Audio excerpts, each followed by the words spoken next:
इस दिवाली आप बनाइए मेरे तरीके से बेसन की बर्फ़ी।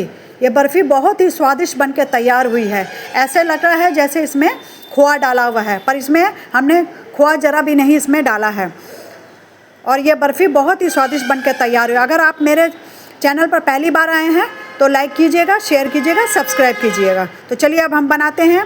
सबसे पहले हमने परात में हमने 1 बाउल बेसन ले लिया है। आप जितनी क्वांटिटी में बनाना चाहेंगे आप उस हिसाब से क्वांटिटी को बढ़ाते जाएंगे।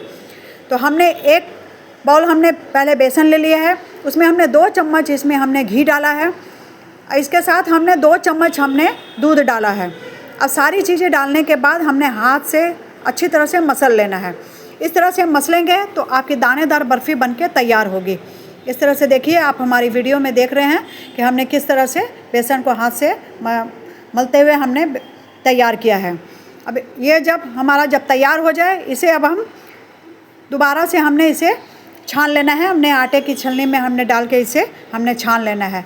लास्ट में अगर कुछ बचता है तो इसी में ही आप मिला दें। बस छानने का रीज़न ये है कि दानेदार बर्फ़ी आपकी बनके तैयार होगी। इस तरह से देखिए, हमने छान के हमने निकाल लेना है और इसके बाद जो है इसी में हमने डाल लेना है। ये देखिए, इसके बाद हमने अब गैस में हमने घी डाल लिया है। हमने सब कुछ मेज़रमेंट करके रखा हुआ है। अगर आप मेज़रमेंट करके बनाएंगे तो आपकी बर्फ़ी एकदम परफेक्ट बनके तैयार होगी। 1 बाउल बेसन के अनुसार हमने आधी बाउल हमने घी लिया है। उसके बाद आधी बाउल हमने चीनी कम या ज़्यादा ये आप अपने स्वाद अनुसार आप इसमें ले सकते हैं। अगर आपको ज़्यादा पसंद हो तो आप थोड़ी ज़्यादा डाल लीजिए, अगर कम पसंद हो तो आप कम डाल लीजिए। और इसे मीडियम फ्लेम पर ही आपको बेसन को भुनना है, क्योंकि हाई फ्लेम पर भुनेंगे तो ये बेसन जल जाएगा और ये कच्चापन रह जाएगा, तो आपकी बर्फ़ी नहीं अच्छी बनेगी।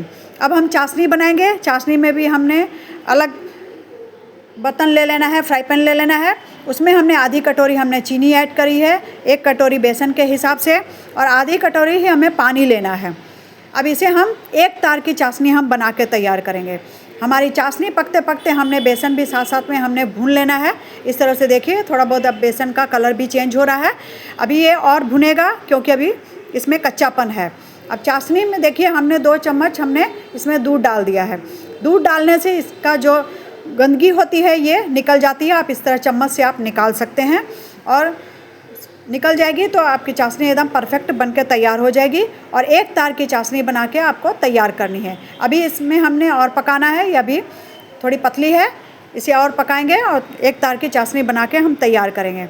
अब देखिए, बेसन का भी कलर थोड़ा चेंज हो चुका है। इसे अभी हमने और थोड़ा सा भुनना है, क्योंकि अच्छे से बेसन भुनेगा तभी ये बर्फ़ी का स्वाद भी आएगा। और मीडियम फ्लेम पर ही इसे आप पकाते रहेंगे। जब बेसन अच्छे से भुन जाए, अब इसमें हम इलायची पाउडर दे देंगे। इलायची पाउडर का भी फ्लेवर तो बहुत अच्छा आता है, इसलिए आप अगर पसंद हो तो आप डालिए, नहीं तो स्किप कर सकते हैं। इस तरह से आप चलाते हुए, बेसन को आपको बीच में छोड़ना नहीं है, बीच बीच में एकदम चलाते रहना है। अब ये नहीं करेंगे कि आप बेसन रख दिया और दूसरी तरफ आप काम कर रहे हैं, तो इस तरह बेसन आपका तले में जल जाएगा और ऊपर में कच्चा रह जाएगा। अब उधर हमारी चाशनी भी बनके तैयार है। अब चाशनी जो हमारी बनी थी इस बेसन में ही हम डाल लेंगे और इसे हम पका लेंगे। अभी के टाइम पे हमने गैस का फ्लेम बंद कर रखा है, क्योंकि हमने थोड़ा सा ठंडा होने देना है, तब ये चाशनी आपको डालनी है। इस तरह से देखिए, आप हिलाते रहें क्योंकि लम्स नहीं पड़ेंगे, और अगर इस तरह से बनाएंगे तो एकदम दानेदार बर्फ़ी बनके आपकी तैयार होगी। इस तरह से अभी हमें और चला लेना है। अब ये थोड़ा चलाने के बाद अच्छे से हम इसका पानी जब पूरा सोख लेगा तो आपको अभी भी लग रहा होगा कि क्योंकि ये थोड़ा पतला है, पर इसी स्टेज पर आपको गैस का बंद करना है, पहले ही बंद कर लेना है। तो इस तरह से आप चलाते रहें, का पानी सारा सोख लेगा। अब हमने 1 डब्बा ले लिया है। आप चाहें तो टीन का भी डब्बा ले सकते हैं, जो आपके पास अवेलेबल हो आप उस तरह से लीजिए। फॉइल पेपर हमने इसमें लगा लिया है, या बटर पेपर आप लगा लें, जो भी आपके पास अवेलेबल हो आप कर लें। इस तरह से हमने बेसन का जो बैटर हमने इसमें चारों तरफ से हमने फैला लेना है। अच्छे से हम सेट कर लेंगे इसमें। और इसके बाद हमने बादाम की कुछ कतरन हमने इसमें डाल ली है। इसे थोड़ा सा प्रेस करके आप थोड़ा दबा दें। इस तरह से आप सेट कर दें और एकदम ठंडा होने दें। इसे 3, 4, 5 घंटे के लिए एकदम छोड़ दें। एक सेट हो जाएगा, तब आप इसे निकाल के आप इसे बर्फ़ी के शेप में या आप जिस हिसाब से शेप कर रखना चाहते हो इस तरह से रखिए। और ये बर्फ़ी आपकी बनके तैयार है। बहुत ही मज़ेदार बर्फ़ी बनके तैयार हुई है।